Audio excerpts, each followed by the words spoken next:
Good morning students. आज मैं आप लोगों को बीकॉम सेम 3 का जो फाइनेंशियल अकाउंट है उसमें पार्ट नंबर 2 ये है।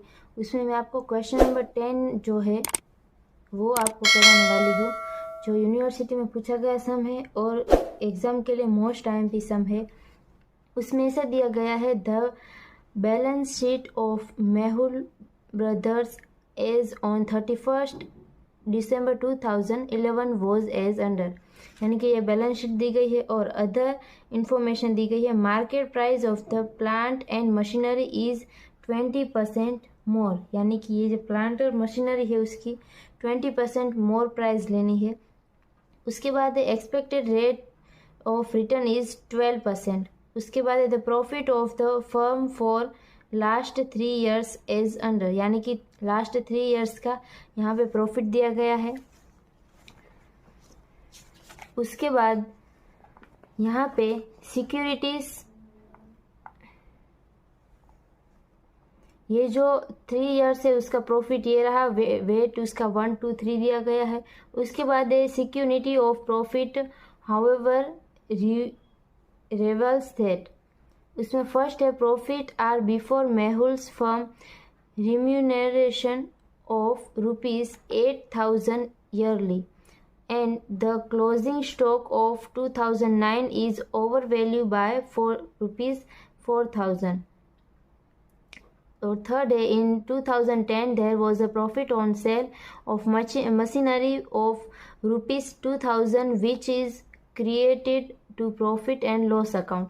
और fourth है on 1st July 2010 a major repair was made in respect of plant incurring cost ₹10,000 which amount was charged to revenue. The said sum is to be capitalized for the purpose of goodwill calculation subject to adjustment of depreciation at 10%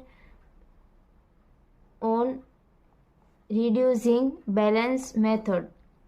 Calculation the value of goodwill on the basis of 4 years purchase of the super profit of firm. એટલે કે અહીં મેહુલ બ્રધર્સનું 13/12/2011 રોજનું પાકું સરવૈયું આપેલી છે, તેમાં અન્ય વિગતો આપેલી છે। પ્લાન્ટ મશીનરીની બજાર કિંમત 20% વધુ છે, અપેક્ષિત વળતરનો દર 12% છે, પેઢીનો છેલ્લા 3 વર્ષનો નફો અહીં આપેલો છે, તેમાં ભાર 1 2 3 આપેલું છે અને હિસાબો તપાસતા માલુમ પડ્યું કે મેહુલનો વાર્ષિક વાજબી મહેનતાણું 8,000 નફાની ગણતરીમાં ધ્યાનમાં લીધું નથી અને બીજું 2009ની આખા સ્ટોકની કિંમત 4,000 વધુ ગણવામાં આવેલી છે। 2010માં યંત્રો વેચવાનો નફો 2,000 એટલે 2,000 થયો હતો, જે નફા નુકસાન ખાતે જમા કર્યો હતો। તારીખ 1/7/10ના રોજ પ્લાન્ટિંગ રિપેરિંગ માટે 10,000નો ખર્ચ થયો હતો, જે મહેસૂલી ખર્ચ ગણેલ છે, ખરેખર મૂડી ખર્ચ ગણવાનો છે। પ્લાન્ટ પર 10% લખે ઘટતી જતી બાકી રીતે ઘસારો ગણાય છે। અધિક નફાની 4 વર્ષની 4 ગણી પેઢીની પાઘડીની ગણતરી करो। तो यहाँ पे फर्स्ट जो है हमारा कैलकुलेशन में फर्स्ट स्टेप है कैपिटल एम्प्लॉयड, हमें ढूंढना है कैपिटल एम्प्लॉयड એટલે કે રોકાયેલી મૂડી। तो वो यहाँ पे हमें कैसे मालूम पड़ेगा, तो उसमें फर्स्ट है असेट्स એટલે કે मिलकतों। तो असेट्स में यहाँ पे ऐसा दिया गया है, जो यहाँ पे जो असेट्स दी गई वो सारी लेनी है, गुडविल नहीं लेना है हमें। मगर यहाँ पे जो प्लांट और मशीनरी है उसकी मार्केट वैल्यू क्या है, 20% ज़्यादा है, यानी कि 18,000 का हम 20% करेंगे। जो ये जो 80,000 है उसका प्लस हम लोग 20% करेंगे तो 96,000 हमारा आएगा। तो फर्स्ट हम लोग लेंगे प्लांट मशीनरी, એટલે કે उसमें गुजराती में भी प्लांट मशीनरी कहते हैं। अभी ये कैसे लिया, तो ये जो 80,000 है प्लस 20% हमें करना है, तो वो आया हमारा 96,000। उसके बाद सेकंड नंबर का यहाँ पे दिया गया है बिल्डिंग। बिल्डिंग में कोई भी एक्स्ट्रा इन्फॉर्मेशन में कुछ भी नहीं दिया गया, इसीलिए हम लोग 40,000 लेंगे। उसके बाद यहाँ पे दिया गया है गवर्नमेंट सिक्योरिटीज। अभी ये जो गवर्नमेंट सिक्योरिटीज है वो यहाँ पे नहीं आएगी। क्यों? क्योंकि ये जो है वो बिजनेस के रिलेटेड नहीं है, हमारे बिजनेस के रिलेटेड, इसीलिए हम यहाँ पे इसको नहीं लेंगे। और यहाँ पे मैं एक बात बताना चाहती हूँ कि ये जो बिल्डिंग है, बिल्डिंग के ऊपर यहाँ पे डेप्रिसिएशन दिया गया है, डेप्रिसिएशन फंड ऑन बिल्डिंग 5,000, यानी कि ये जो है वो 40,000 में से हमें 5,000 माइनस करना होगा, यानी कि यहाँ पे आंसर आएगा 35,000। उसके बाद यहाँ पे है finished good stock. Finished goods stock वो है यहाँ पर 30,000। उसके बाद यहाँ पे दिया गया है वर्क इन प्रोग्रेस, એટલે કે चालू काम, वो भी यहाँ पे हम लोग लेंगे वर्क इन प्रोग्रेस, वो है हमारा 30,000। उसके बाद यहाँ पे दिया गया है डेटर्स, એટલે કે देवादारों, और उसके ऊपर बेड डेब्ट्स है, यहाँ पे दिया गया है डेटर से 1,24,000 का, और उसमें लेस किया है बेड डेब्ट्स 4,000 का, तो यहाँ पे आएगा 1,20,000 डेटर्स, 1,20,000। उसके बाद यहाँ पे दिया गया है बिल्स रिसीवेबल, वो भी आएगा बिल्स रिसीवेबल, वो है हमारा 20,000। उसके बाद यहाँ पे कैश दिया गया है, वो भी आएगा कैश 10,000। उसके बाद यहाँ पे प्रीपेड एक्सपेंसेस दिया गया, यानी कि એટલે કે અગાઉ ચૂકવેલ ખર્ચા, प्रीपेड एक्सपेंसेस, वो आएगा 5,000। अभी इसका हम लोग टोटल करेंगे,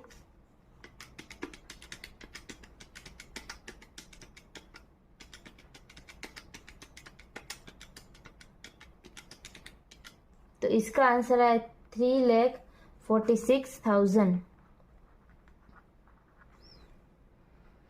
उसके बाद यहाँ पे ये जो टोटल असेट्स है उसमें हमें माइनस करना है लायबिलिटीज,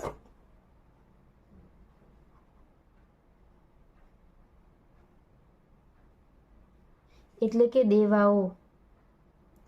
उसमें हम कौन कौन सी लायबिलिटीज लेंगे, तो उसमें फर्स्ट है कैपिटल, वो नहीं आएगा। प्रॉफिट एंड लॉस अकाउंट, वो भी नहीं आएगा।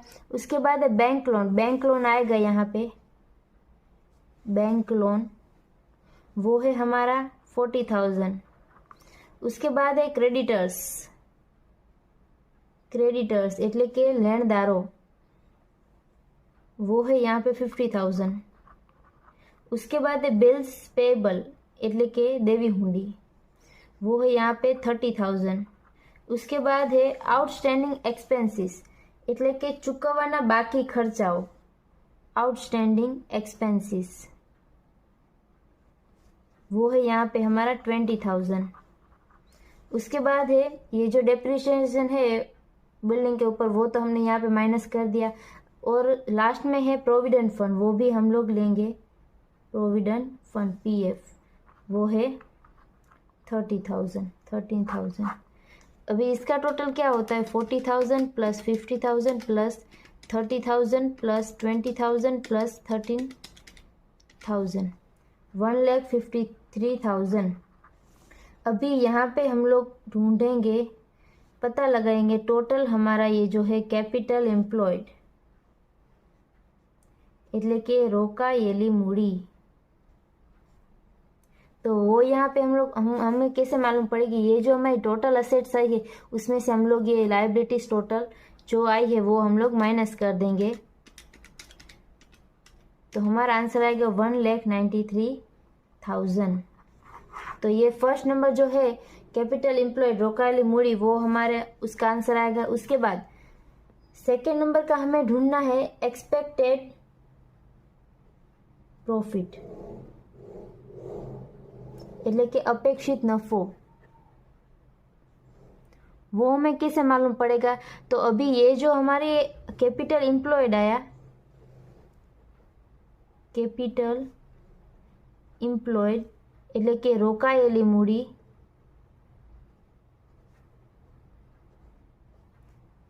उसके बाद इनटू हमें करना है एक्सपेक्टेड रेट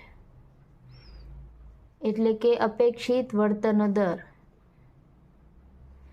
अभी यहाँ पे हमारा कैपिटल एम्प्लॉयड आया 1,93,000 और इनटू हम लोग करेंगे, यहाँ पे हमें दिया गया है 12% है, expected rate of return is 12%, यानी कि इसका हम लोग 12% करेंगे तो हमारा जो एक्सपेक्टेड प्रॉफिट है वो आ गया 23,160। उसके बाद थर्ड नंबर का हमारा आता है एवरेज प्रॉफिट એટલે કે સરેરાશ નફો। अभी यहाँ पे लास्ट 3 ईयर का जो है प्रॉफिट वो यहाँ पे दिया गया है, उसका वेटेज भी दिया गया है, मगर यहाँ पे क्या उसका एक्स्ट्रा इन्फॉर्मेशन दिया गया है कि कुछ हमने लिया है कुछ नहीं लिया है। तो अभी हम लोग पहले टेबल बनाएंगे इस तरह से। यहाँ पे लिखेंगे पर्टिकुलर्स એટલે કે विगत, उसके बाद 2009, 2010, 2011 और यहाँ पे हम लोग लिखेंगे पहले प्रॉफिट एज पर गिवन એટલે કે आपेलो नफो। यहाँ पे दिया गया है प्रॉफिट 2009 में 52,000 है, उसके बाद 2010 में हमारा 40,000 है प्रॉफिट, उसके बाद 2011 जो है उसमें हमारा प्रॉफिट 62,000 है। अभी हमें क्या करना है, अभी यहाँ पे जो दिया गया है the profit are before Mehul's fair remuneration of ₹8,000 yearly એટલે કે મેહુલનું વાર્ષિક વ્યાજબી મહેનતાણું 8,000 નફાની ગણતરીમાં ધ્યાનમાં લીધું નથી। यानी कि जो मेहुल का जो उसको जो मेहुल को पे करना था, यानी कि रिम्यूनरेशन पे करना था, वो यहाँ पे काउंट नहीं किया गया। यानी कि वो जब हम लोग काउंट करेंगे तो हमारा प्रॉफिट कम होगा, यानी कि माइनस हम लोग करेंगे रेम्यूनरेशन ऑफ मेहुल એટલે કે મેહુલનું મહેનતાણું। तो हम लोग यहाँ पे माइनस करेंगे 8,000। उसके बाद यहाँ पे दिया गया the closing stock of 2009 is overhead by ₹4,000 એટલે કે 2009 में આખા સ્ટોકની કિંમત 4,000 વધુ આંકવામાં આવી थी। यानी कि यहाँ पे 2009 में जो हमारा क्लोजिंग स्टॉक है वो ज़्यादा गिना गया था। तो यहाँ पे हम लोग क्या करेंगे, पहले यहाँ पे पर्टिकुलर्स में लिखेंगे क्लोजिंग स्टॉक, सिर्फ स्टॉक ही लिख देंगे। अभी क्योंकि ये 2009 का क्लोजिंग है तो 2010 का ओपनिंग होगा, इसीलिए सिर्फ स्टॉक लिख देंगे। और 2009 का जो क्लोजिंग स्टॉक है उसमें हमें क्या करना है, तो यहाँ पे दिया गया है कि 4,000 ज़्यादा काउंट किया है तो हम लोग उसे कम कर देंगे -4,000, और यहाँ पे ओपनिंग होगा इसीलिए यहाँ पे हम लोग प्लस कर देंगे 4,000।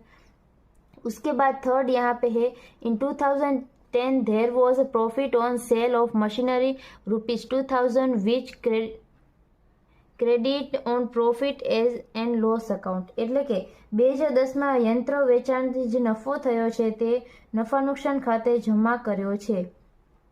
यानी कि 2010 में ये जो 2010 है उसमें हमें क्या करना है, तो ये जो 2000 का प्रॉफिट हुआ है वो हमें क्या करना है, तो वो प्रॉफिट एंड लॉस अकाउंट में हमने काउंट उसमें किया था। तो यहाँ पे हम लोग क्या लेंगे, तो यहाँ पे जो हमारा 2000 है वो हमारा माइनस होगा, -2000। क्योंकि ये जो है यानी कि ये जो यहाँ पे दिया गया है मशीनरी 2,000 रुपीज़ की, वो हमने profit on loss less account में काउंट किया है, मगर अब जब यहाँ पे गिनेंगे तो यहाँ पे हमारा माइनस हो जाएगा, हमारा प्रॉफिट कम हो जाएगा। उसके बाद यहाँ पे फोर्थ दिया गया on the 1st July 2010 a major repair was made in respect of plant incurring cost rupees 10,000, यानी कि 10,000 का यहाँ पे कॉस्ट हुआ है। कौन से साल में? 2010 में हुआ है। तो 10,000 यहाँ पे प्लस होगा। क्यों? क्योंकि यहाँ पे लिखा हुआ है कि which amount was charge to revenue the said sum is to be capitalized for the purpose of goodwill calculation, यानी कि ये जो है 10,000 हमने जो रिपेयर करवाया है प्लांट उसका एक्सपेंसिस है, तो वो यहाँ पे हम लोग प्लस करेंगे 2010 में। और उसके बाद हमें क्या क्या क्या कहा गया है कि दो subject to adjustment of depreciation at 10% on reducing balance method, यानी कि हमें क्या करना है, ये जो 10% दिया गया है, यानी कि ये इसकी मैं यहाँ पे गिनती करती हूँ। ये जो 10,000 है उसका 10% क्या होता है? तो 1,000 होता है। उसके बाद हमें क्या करना है? माइनस करना है। अभी यहाँ पे ये जो है 1 जुलाई को दिया गया और हमारा ये जो साल है वो 31/12 को कंप्लीट होता है, यानी कि कितने मंथ का हुआ हमारा डेप्रिसिएशन? तो वो हमारा होगा 500 माइनस होगा हाफ। क्यों? क्योंकि ये जो 1,000 है उसका 6/12।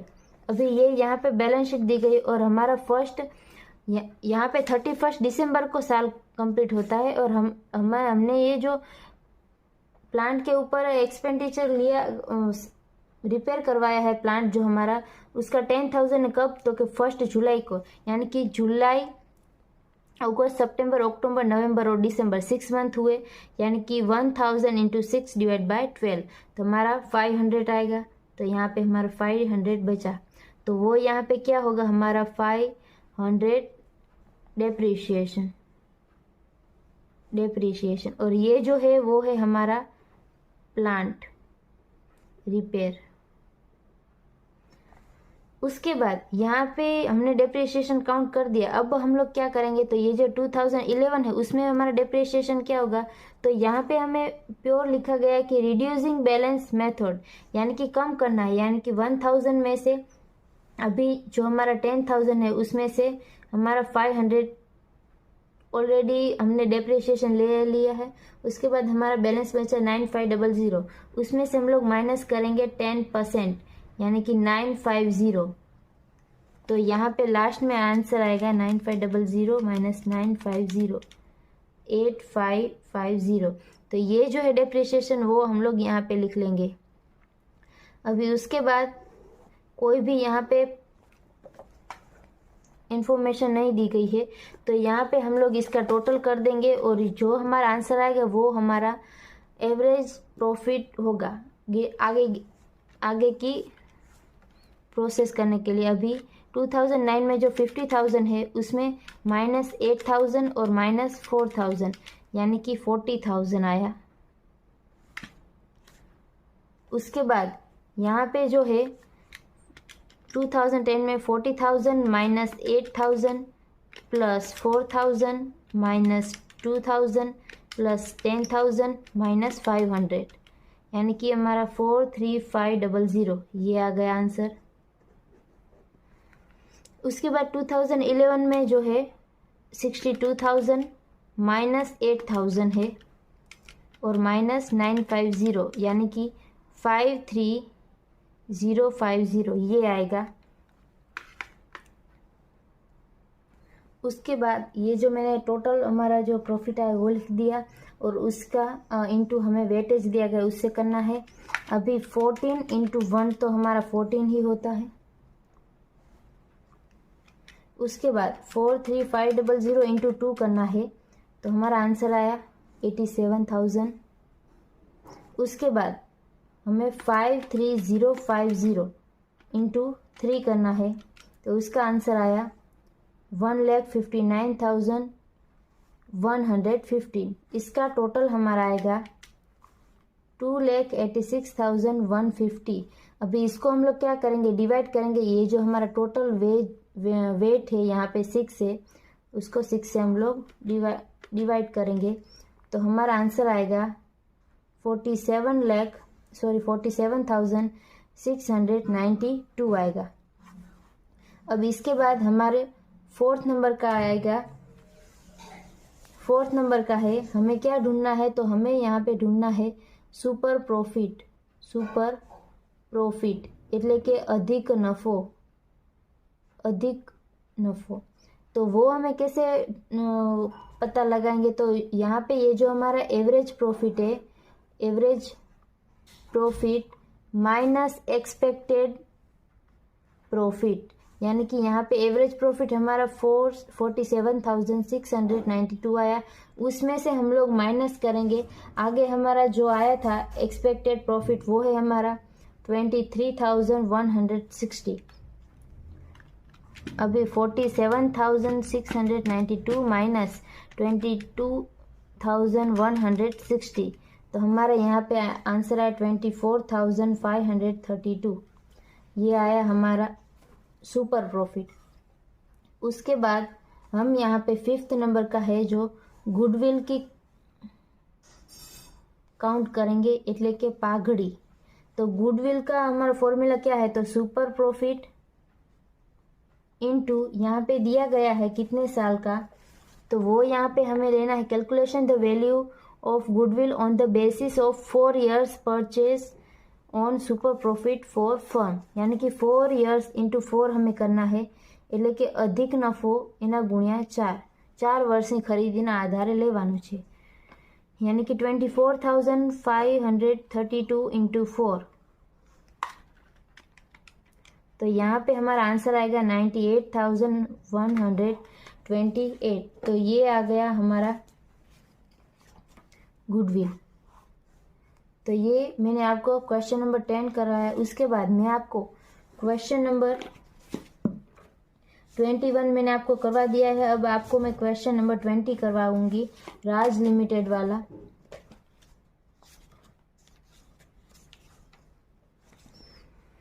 The balance sheet of Raj Limited as on 31st December 2007 was as follows। यहाँ पे बैलेंस शीट दी गई है, उसके बाद यहाँ पे इंफॉर्मेशन दी गई है। From the following information find out the value of goodwill there this the super profit.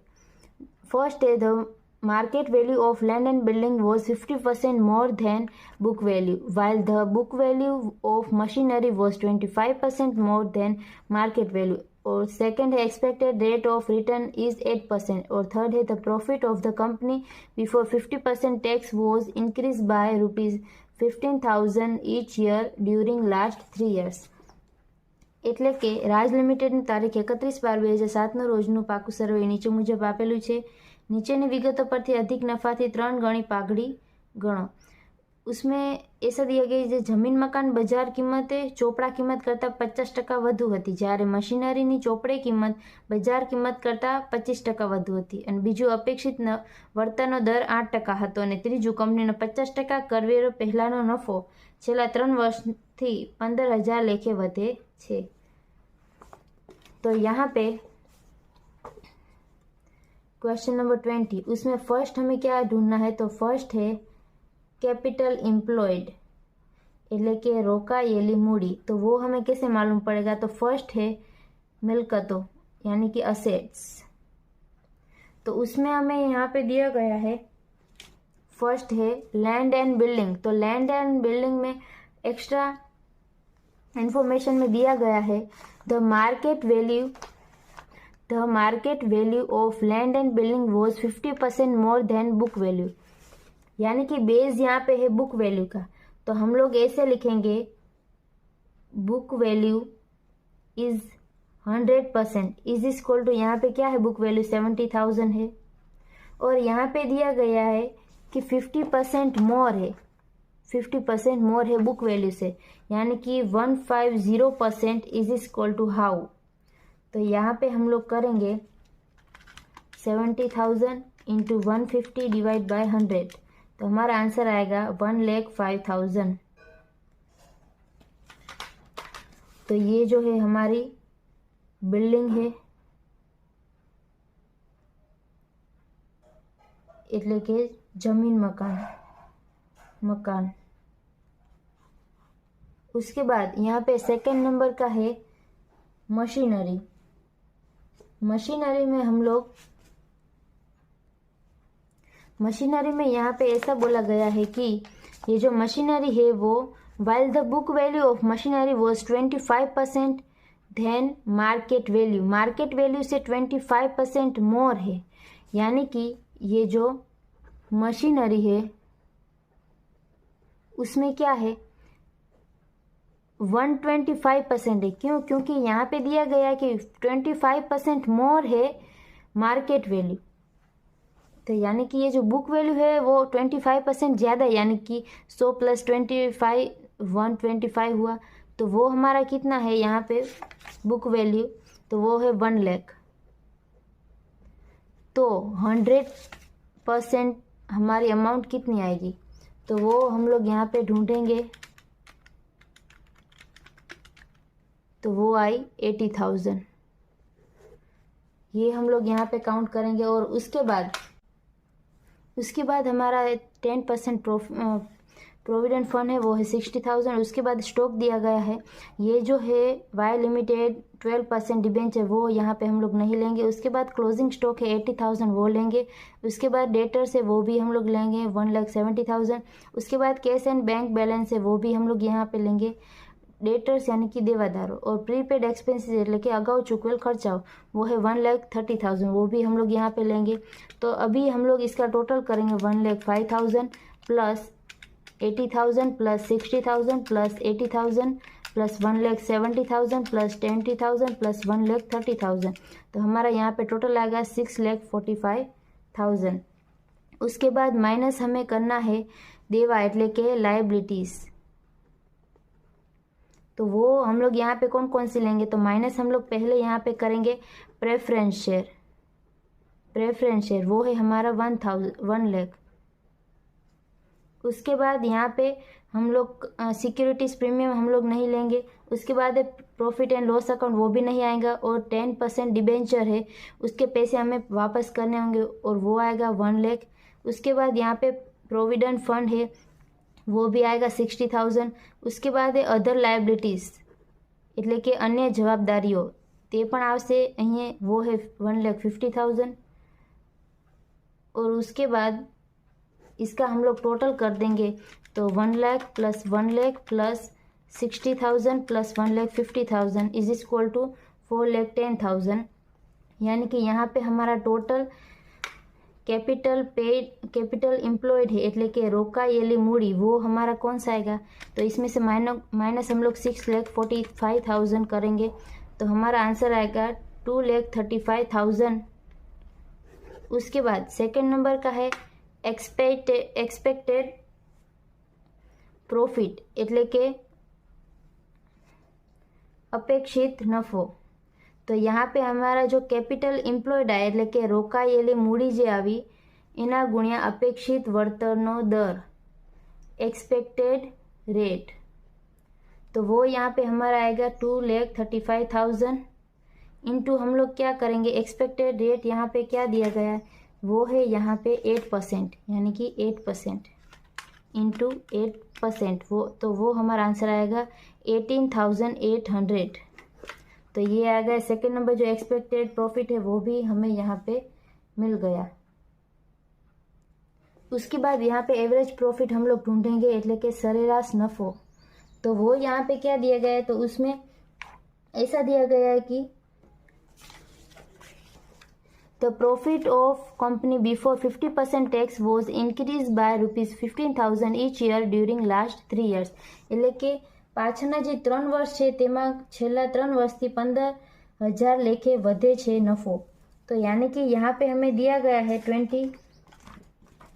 2007 का, यहाँ पे 2007 का प्रॉफिट यहाँ पे दिया गया है आफ्टर 50% टैक्स, यानी कि यहाँ पे टैक्स माइनस किया हुआ है। तो यहाँ पे हम लोग 16,000 जो है इंटू 2 करेंगे, यानी कि 1,20,000 यहाँ पे हमारा आएगा। वो 2007 का प्रॉफिट है। उसके बाद 2006 और 2005 उसका हम लोग यहाँ पे लेंगे प्रॉफिट। तो वो हमें कैसे मालूम पड़ेगा, तो यहाँ पे दिया गया है कि 15,000 जो है वो इंक्रीज हो रहा है, यानी कि हम यहाँ पे उसका माइनस करेंगे। तो 1,20,000 माइनस 15,000 इज इक्वल टू 1,05,000। उसमें से भी हम लोग माइनस करेंगे 15,000, तो यहाँ पे आया 90,000। उसके बाद हम लोग यहाँ इसको वेटेज दे देंगे 1, 2 और 3। तो यहाँ पे 1,20,000 इंटू 3 करेंगे तो 3,60,000। उसके बाद 1,05,000 इंटू 2 यानी कि 2,10,000। उसके बाद 90,000 इंटू 1 यानी कि 19,000 आएगा हमारा। तो इसका हम लोग टोटल करेंगे तो हमारा आंसर आएगा 6,60,000। तो इसको हम लोग क्या करेंगे, तो डिवाइड हम लोग करेंगे 6 से। क्यों? क्योंकि हमारा जो वेटेज है उसका टोटल 6 है। तो यहाँ पे हमारा आंसर आएगा एवरेज प्रॉफिट એટલે કે સરેરાશ નફાનો જવાબ આવશે 1,10,000। उसमें से हमें माइनस करना है ये जो वाई लिमिटेड के शेयर से डिबेंचर से 12% के, इसकी फेस वैल्यू है 50,000, यानी कि 50,000 इंटू 12% तो 6,000 आया। तो यहाँ से हम लोग 6,000 माइनस करेंगे 12% डिबेंचर वाई लिमिटेड के, तो यहाँ पे आंसर आया 1,04,000। अभी हम लोग क्या करेंगे तो माइनस 50% टैक्स, यानी कि 1,04,000 डिवाइड बाई 2 52,000। यहाँ पे बचा हमारा 52,000। उसमें से हम लोग माइनस करेंगे प्रेफरेंस शेयर डिविडेंड। यहाँ पे प्रेफरेंस शेयर हमारा 1 लाख है, उस पे 12% डिविडेंड देना है 12,000। तो यहाँ पे हमारा आंसर आएगा 40,000। तो ये जो 40,000 है वो यहाँ पे हमारा एवरेज प्रॉफिट मिल गया हमें। उसके बाद 4th नंबर का क्या है, 4th नंबर का हमें ढूंढना है सुपर प्रॉफिट એટલે કે अधिक नफो। तो सुपर प्रॉफिट ढूंढने के लिए फॉर्मूला है average profit minus expected profit, એટલે કે સરેરાશ नफो माइनस अपेक्षित नफो। तो यहाँ पे एवरेज प्रॉफिट हमारा 40,000 आया, उसमें से हम लोग माइनस करेंगे एक्सपेक्टेड अपेक्षित नफो, वो हमारा यहाँ पे 80,800 आया था। यानी कि 40,000 माइनस 80,800, तो यहाँ पे हमारा आया 21,200। तो ये जो है वो आ गया हमारा सुपर प्रॉफिट। उसके बाद 5th नंबर का हमें गुडविल ढूंढना है। गुडविल એટલે કે पाघड़ी। गुडविल का फॉर्मूला है ये जो सुपर प्रॉफिट है इनटू हमें यहाँ पे कितने ईयर्स दिए गए, तो ये वो यहाँ पे दिए गए हैं 3 टाइम्स सुपर प्रॉफिट का 3 टाइम्स दिया गया, यानी कि 21,200 इंटू 3। तो हमारा आंसर आएगा यहाँ पे 63,600। तो वो यहाँ पे हमें गुडविल मिल गया, तो ये आ गया हमारा राइट आंसर। तो अभी मैंने सम नंबर आपको 20 करवाया, उसके बाद सम नंबर 21 मैंने करवा दिया है, और उसके बाद सम नंबर 26 में आपको करवाऊंगी जो यूनिवर्सिटी के एग्जाम के लिए में पूछा गया है और मोस्ट IMP सम है। I hope you understand and thank you all.